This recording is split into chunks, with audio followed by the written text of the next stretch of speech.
አራት ተከታታይ ጨዋታ ማንቸስተር ዩናይትድን አሸንፈዋል።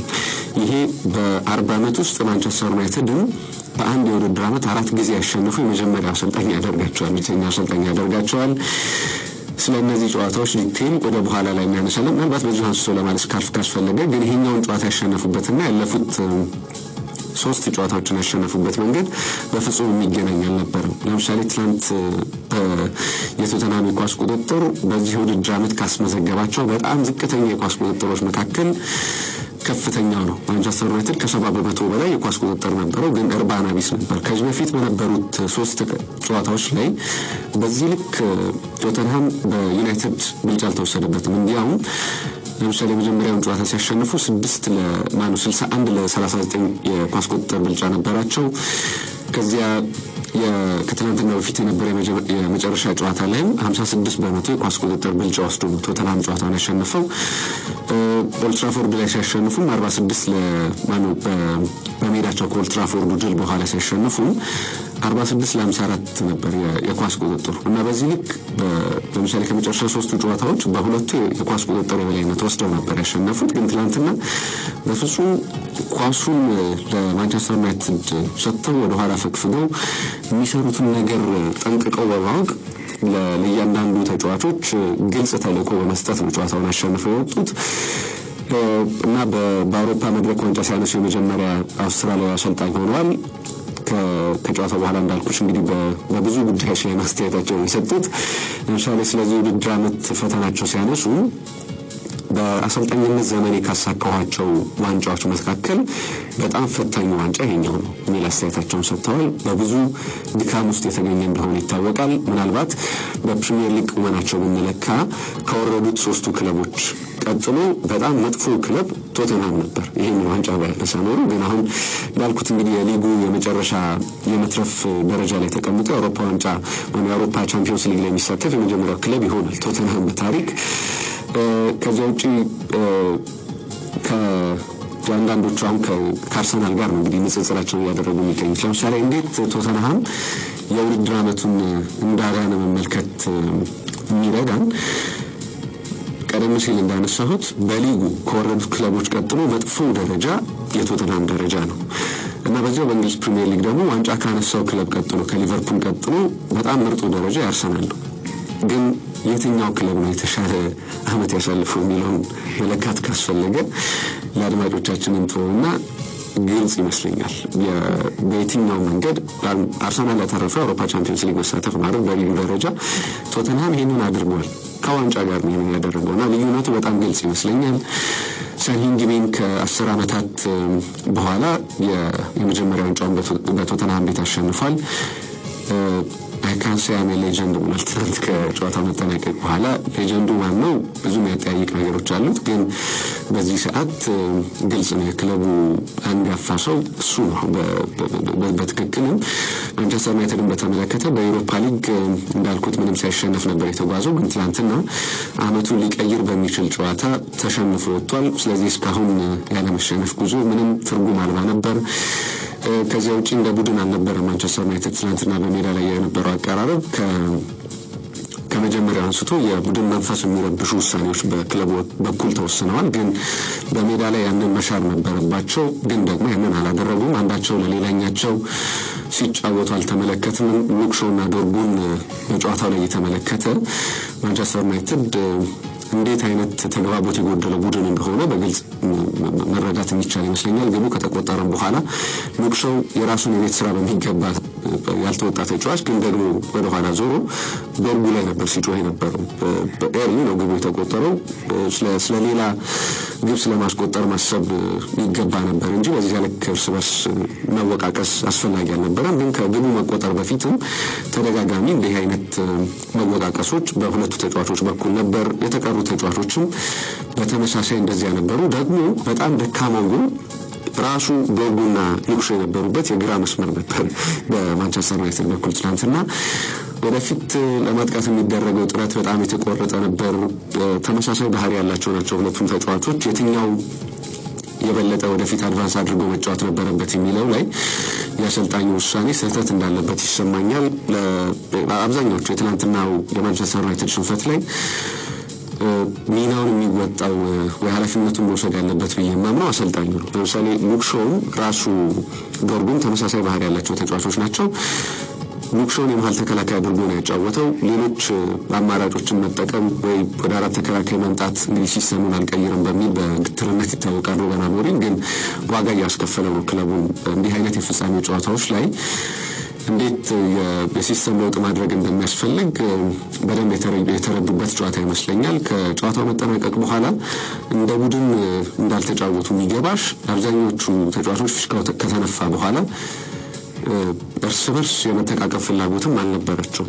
ከመጨረሻ ላይ ሩበን አሞሪም እንዲያም ረጅም ደቂቃዎችን ብቻቸውን ሜዳ ላይ ሲዞሩ ከቆዩ በኋላ ሄደው ያነሱት ከተቀመጠበት በተስፋ መቁረጥ ከተቀመጠበት ያነሱት ብቸኛው ተጫዋች ዞሩ ነው እና በሁሉም ሰው የሚስማማበት ትናንትና የማንቸስተር ዩናይትድ ምርጡ ተጫዋች እሱ ይመስለኛል። ለትናንትና ጨዋታ ብቻ ሳይሆን ያለፉት ጨዋታዎች ላይ በኤሮፓ ሊግ እዚህ መንገድ ላይ ሲገኙ ጥሩ አስተዋጽኦ ከነበራቸው ተጫዋቾች መካከል አንደኛው ነው። ትናንትና ጥሩ ተንቀሳቅሷል፣ ግን ቡድኑ እንደ ቡድን ጥሩ ስላልነበር ተሸንፈው ወጥተዋል። እድሎች ነበሩ በማንቸስተር ዩናይትድ በኩል በቁጭት ደረጃ የምናነሳቸው ከሆነ ግን አብዛኞቹ እንደው ነበር ለማለት ካልሆነ በስተቀር ይህንን ጨዋታ ለማሸነፍ የሚያበቃ ነበር። የቤርግቫል ያዳነውን ኳስ ብዙዎች ያነሳሉ እንደ ቢቆጠር በሚል ግን ደግሞ እዚያ ቦታ ላይ የነበረው ይህንን ለመስራት ነው። የማንቸስተር ዩናይትድ ተጫዋቾች ማድረግ የነበረባቸው እሱ ሲያደርግ የነበረው።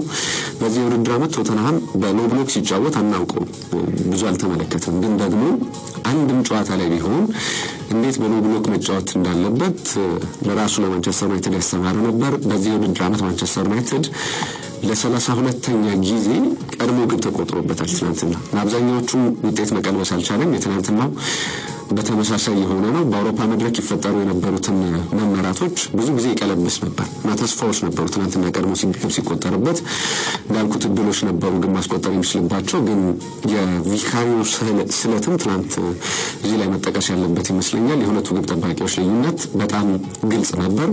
አንድሬ ኦናና ትናንት ሶስተኛ የአውሮፓ መድረክ ፍጻሜውን የተሸነፈው በዩሮፓ ሊግ የአያክስ ተጫዋች ሳለ በ2017 በማንቸስተር ዩናይትድ ሲሸነፉ ግብ ጠባቂ ነበር።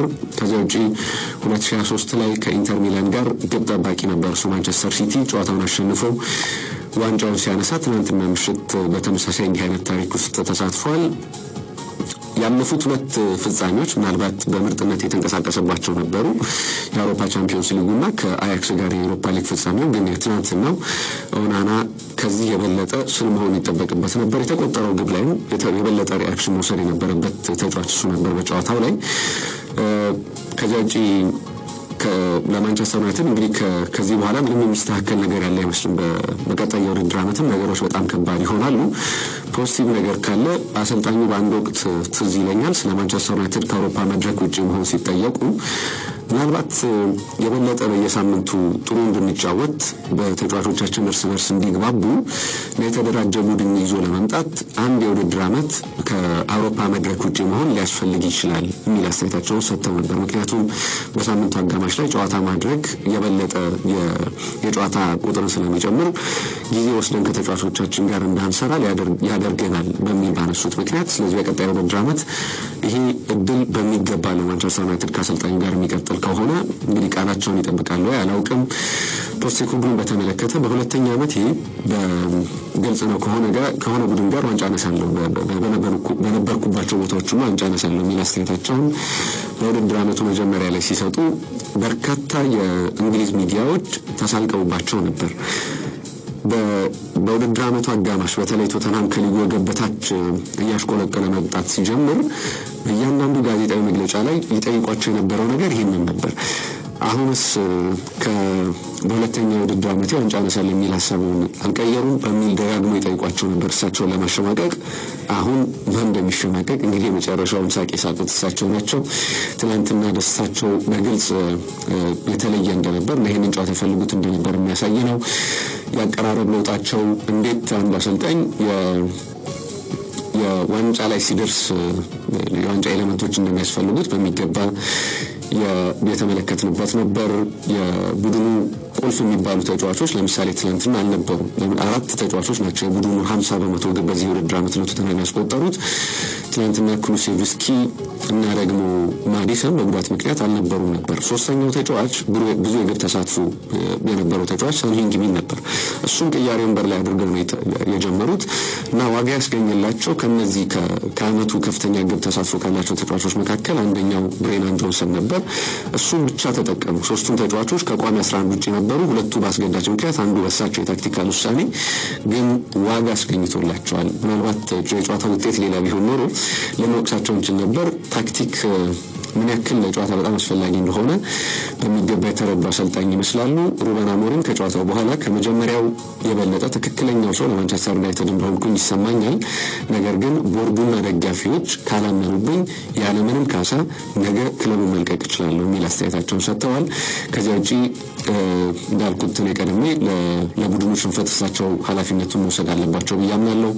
የሜሰን ማውንት በቋሚነት መጀመር፣ ሉክሾና ዶርጉ በጨዋታው ላይ የነበራቸው ተሳትፎ በጣም ደካማ መሆኑን ተከትሎ በጊዜ ልክ እንደሆኑ ሊቀይሯቸው ይገባ ነበር ብዬ አስባለሁ። ጋርናቾ ቢያንስ የቋሚነት እድል ባያገኝም ግን በጊዜ ጨዋታው ላይ ተጽዕኖ ለማሳደር መግባት የነበረበት ተጫዋች ነው ብዬ አስብ ነበር። እንግዲህ በትናንትናው ጨዋታ ቶተንሃም ማሸነፉን ተከትሎ ከሊቨርፑል ቀጥሎ 3 የዩሮፓ ሊግ ዋንጫ ያሸነፈ የሁለተኛው የእንግሊዝ ክለብ ሆኗል።